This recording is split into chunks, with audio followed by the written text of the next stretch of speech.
Bonjour à tous et bienvenue dans la revue de presse du samedi 14 juin. On commence ce tour d'Europe avec la France et la grande actualité de ce week-end footballistique, les débuts de la Coupe du Monde des clubs. Un mondial All-Star, titre le quotidien L'Équipe, faisant référence à la pléiade de stars qui vont fouler les pelouses américaines à partir de cette nuit. À 2h du matin, l'Inter Miami défie Al Ahly pour lancer les hostilités. Le quotidien français axe même sur Lionel Messi, grande attraction de la MLS depuis son départ du PSG.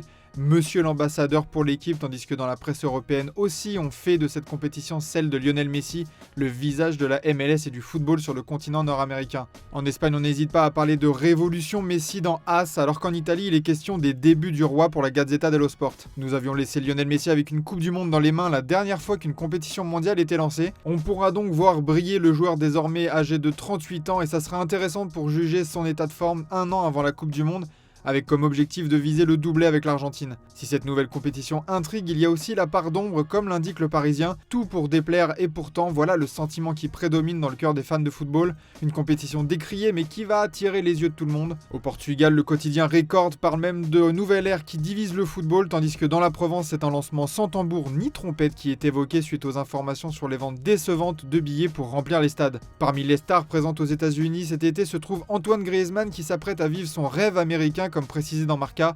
Le Français n'a jamais caché sa volonté de terminer sa carrière dans le pays de l'oncle Sam. Ce tournoi prend donc des allures de véritable répétition pour savoir si oui ou non il traversera l'Atlantique à la fin de son contrat à l'Atlético de Madrid. Le PSG s'est lui installé sur la côte ouest du pays vers Newport Beach et s'acclimate tranquillement avant d'entrer dans la compétition. En Californie comme à Poissy, les habitudes ne changent pas pour des Parisiens qui chercheront à remporter un 5e titre cette saison. Ils pourront pour cela compter sur Ousmane Dembélé qui s'est entretenu avec nos confrères de France Football où l'international français n'a pas gardé la langue dans sa poche. Il s'est dit honoré d'être nommé parmi les favoris du Ballon d'Or, une grande victoire déjà pour lui. Il a aussi eu des mots élogieux pour Désiré Doué qu'il compare aisément à Lamine Yamal. Les deux sont aussi forts, voilà une déclaration pleine de promesses de la part du futur Ballon d'Or. On termine avec le retour de Paul Pogba dans l'Hexagone qui se précise. Nous vous l'avions révélé le 3 juin, Paul Pogba a été proposé à l'AS Monaco et le club de la Principauté serait très intéressé à l'idée de recruter le champion du monde 2018. Les discussions sont en cours entre les deux parties et un accord reste à trouver, mais la pioche n'a jamais été aussi près de retrouver un club, qui plus est en France,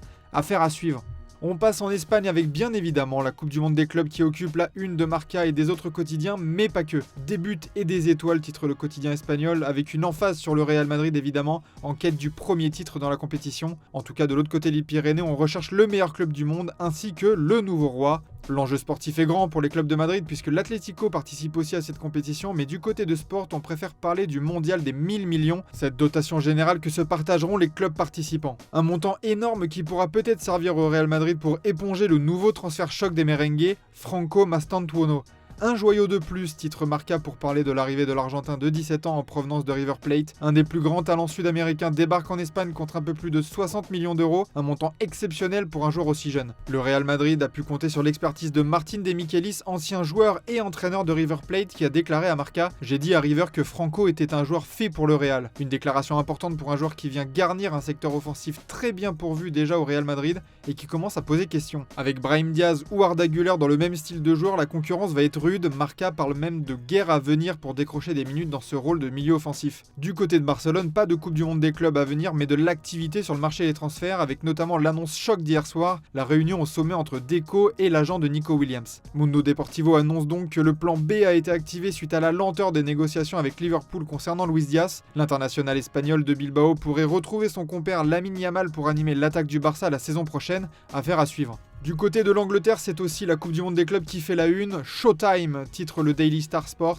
Des médias britanniques qui en parlent avec une bonne touche d'humour british puisque le quotidien parle des meilleurs du monde qui vont viser l'or plutôt que le golf aux États-Unis, signe d'un développement rapide du football sur le territoire américain. Dans le Manchester Evening News, le destin de Manchester City est évoqué avec une envie toute particulière pour l'équipe de Guardiola de sauver une saison pour le moment blanche, armée de ses nouvelles recrues dont fait partie Ryan Cherki. Mais ce qui agite aussi la presse en Angleterre, c'est le transfert de Florian Wirtz à Liverpool, une arrivée évoquée depuis longtemps qui a mis du temps à se dessiner, mais c'est pour une indemnité record que l'Allemand de 22 ans devrait arriver chez les Reds. 137 millions d'euros bonus compris, un montant record en Première Ligue souligné par le Mirror Sport qui ajoute un très sobre méga luxe pour parler de cet investissement énorme de la part de l'équipe d'Arne Slot. En Espagne, on pointe du doigt ce transfert. En effet, selon Marca, Liverpool a cassé le marché pour shipper le prodige au nez et à la barbe du Bayern. Du côté de l'Italie, on cherche surtout à s'amuser pendant cette Coupe du Monde des clubs. La Gazzetta dello Sport souhaite bonne chance aux deux représentants italiens de cette édition édition 2025, avec un focus tout particulier sur l'Inter Milan. Le quotidien aux pages roses parle même de revanche mondiale après la déroute en finale de Ligue des Champions face au PSG,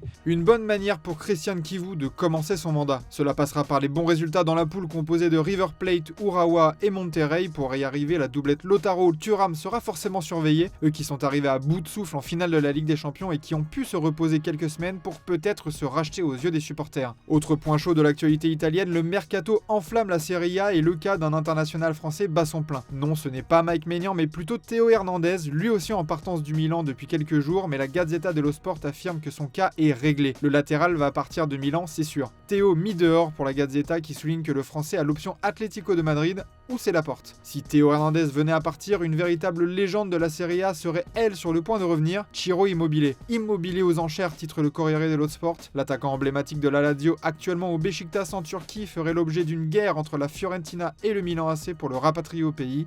Le joueur serait carrément d'accord pour revenir, reste à savoir si ce sera sous un maillot violet ou rouge et noir pour la saison à venir. On termine au Portugal avec le feuilleton Gyökeres qui prend un nouveau tournant. Pressing total, titre record, d'une situation qui monte en intensité entre le joueur voulant partir et le club qui espère lui récupérer le plus d'argent possible pour sa pépite, et ce en dépit d'une apparente promesse de vente à hauteur de 60 millions d'euros auparavant. Et de nouvelles informations sortent chez Abola puisqu'une clause entre le club et l'agent du joueur prévoirait le paiement de 10% d'une offre de transfert supérieure à 60 millions d'euros qui serait refusée par le Sporting. Par exemple, avec une offre d'Arsenal à cette hauteur refusée, ce sont donc 6 millions qui entreraient dans la poche de l'agent. Un accord qui fait l'objet de négociations pour le moment, mais le dossier n'avance pas. De son côté, Rui Borges, le coach du Sporting, s'est résigné, il tourne la page selon Abola. Une menace à 100 millions selon Ojogo, puisque si l'agent du joueur décide de réclamer ce pourcentage et que le club ne veut pas, il pourrait carrément réclamer la totalité de la clause libératoire du joueur. Au Benfica, Rui Costa a annoncé vouloir bâtir une équipe pour la saison prochaine, lui qui est pourtant très contesté pour son poste de président. La prolongation d'Otamendi est au point mort, tandis que les dossiers Renato Sanchez et Joao Félix sont de plus en plus compliqués. Les Aigles s'envolent pourtant vers la Coupe du Monde des clubs et la barre est haute pour eux et Porto selon Ojogo. Le Benfica est dans le groupe C composé du Bayern Munich, de Boca Juniors et de Auckland City, tandis que Porto affrontera Palmeiras, Al Ahly et l'Inter Miami, mais on est plutôt confiant du côté du Portugal quant à une possible qualification en huitième de finale de ces deux clubs. Voilà pour cette revue de presse du samedi, merci de votre fidélité et à demain pour de nouvelles vidéos sur Foot Mercato.